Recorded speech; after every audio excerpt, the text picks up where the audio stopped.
Hi everyone, today I want to show you one of my favorite cichlids in its natural habitat, Retroculus xinguensis. They actually do very well in large aquaria with strong current and lots of water changes, but seeing them in nature is a different thing. In the Xingu, where this species occurs, they are one of the largest cichlids and they are easy to find around the rapids. The Xingu River is characterized by all these rapids and small islands. Retroculus occur from the south where the main branch of the Xingu forms, and in the Rio Xingu, its main western tributary, all the way downstream to the last rapid where the river drops into the Amazon lowland. The cool thing about Retroculus in nature is that you can often hear them before you see them. Sound travels well underwater, and while the Xingu is quite clear, you can hear the Retroculus feeding when they are still too far away to recognize their shape in the water. To feed, they jam their heads into the substrate all the way to the eyeballs and pick up a huge amount of sand and gravel.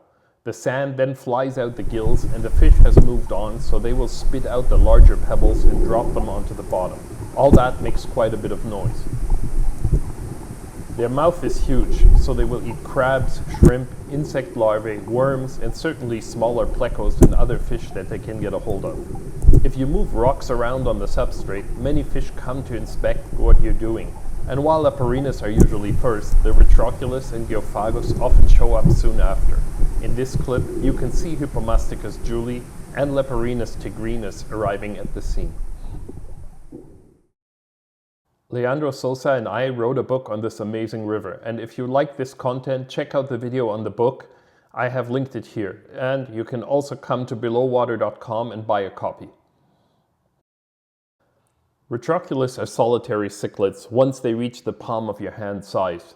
The babies get along well, and they school in the very shallow water on the edges of the rapids. You can often see them mixed in with Geophagus argyrostictus, which is also a Xingu endemic. As similar as these two fish look, Retroculus are actually not that closely related to Geophagus. They just occupy the same niche. The big Retroculus are really solitary. They just show up the moment something happens underwater and start to turn over the substrate. The large males, which are just a bit more colorful, actually defend big territories where they chase rivals for quite a distance. For the book, I tried to get photos of two large individuals together, and it actually was impossible unless they are breeding. The Geophagus are similar in coloration, but the Retroculus don't really bother them. That is also because they are much larger and their mouth is much more powerful than the Geophagus. Hanging out with them here are young peacock bass, Cichla melaniae. They are opportunists, hoping the activity of the Retroculus spooks up potential prey for them, something that would be too large for the Retroculus to try and catch, or that one of the Leporinus or smaller fish is too focused on feeding and they can catch them. At the moment, there are actually 4 species of Retroculus. One in the Oyapock, the border between Brazil and French Guiana, and the other 2 in the neighboring Tocantins River, just to the east of the Xingu. As adults, they all look quite similar, and they are spectacular aquarium fish, if you have room and the water quality that these cichlids need.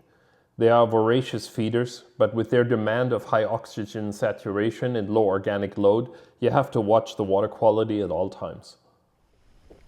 The Xingu is a shallow river, and in the dry season it runs just knee or hip deep for long stretches between thousands of small islands. This water is moving very fast in these sectors, which is why the fish community here consists mostly of plecos and the cigar-shaped anostomids such as Leporinus, Hypomasticus, Sartor, and many others, as well as Cichla and Cichla.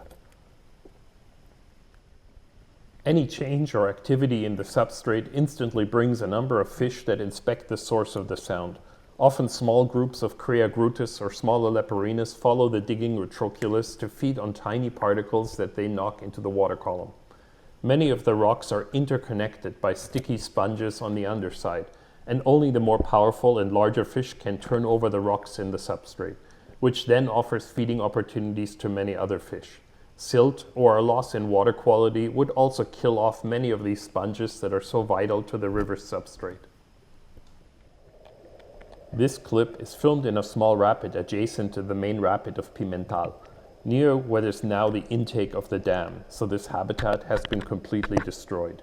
This area had some large boulders that reached almost to the surface, and some of the fish that liked these shadows for hunting were almost always easy to find here, namely Cichla dandara, or the Xingu 3 pike cichlid, and fully adult Cichla preta. Besides the Hypomasticus julii, Leporinus tigrinus, Leporinus villasboasorum, Leporinus maculatus, there are also Leporinus frederici here, a species that is generally preferring slack water zones.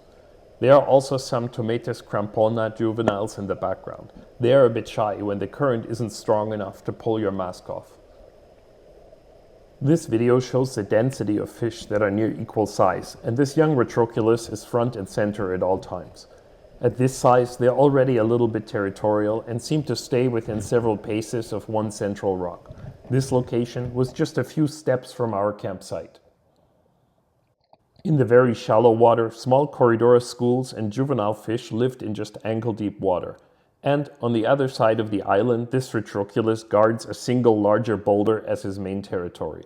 Over time, he got interested in the camera and spent over 20 minutes posing to his reflection in the lens. Retroculus breed in the rapids, and their breeding strategy is also very unique.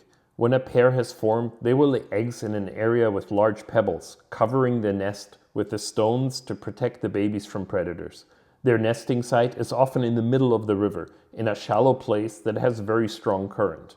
I think it is not just about oxygen, but also because the large cichlids can defend this nest more easily. This nest was spotted from a drone. From above, you can see the excavation and that the fine sand has been cleared off the substrate. In the center lies a plate-sized crater with the marble-sized pebbles, and the parents sit just upstream at the edge of the crater. The free-swimming babies hover just over the grid of pebbles below and feed on the smaller particles brought by the current. If a predator approaches, the parents signal with their huge pectoral fins, and the babies dive into the crater bottom, hiding between the pebbles. The parents will then leave the area and return only after some time. I took advantage of this behavior and placed a small camera at the nest. It took around 5 minutes until the parents returned to the nest and took their positions upstream. The babies started to emerge soon after and continued their feeding. The amazing thing is that the parents move these nests daily, excavating a new site and carrying the babies with their mouth to the new location. This rather complex breeding strategy obviously works well, and the cichlid is easy to find throughout its range in the Xingu. You can now also imagine how the Bellomonte Dam, the slowdown of the river's flow, the loss of the small islands and channels with fast-flowing water, and the silt associated with the process affect fish like this. Hopefully, this incredible cichlid will remain a common sight throughout the Xingu and not disappear in the sector affected by the dam. This video of the parents guarding the fry is very unique, and there is likely not another one of Retroculus guarding their young in nature.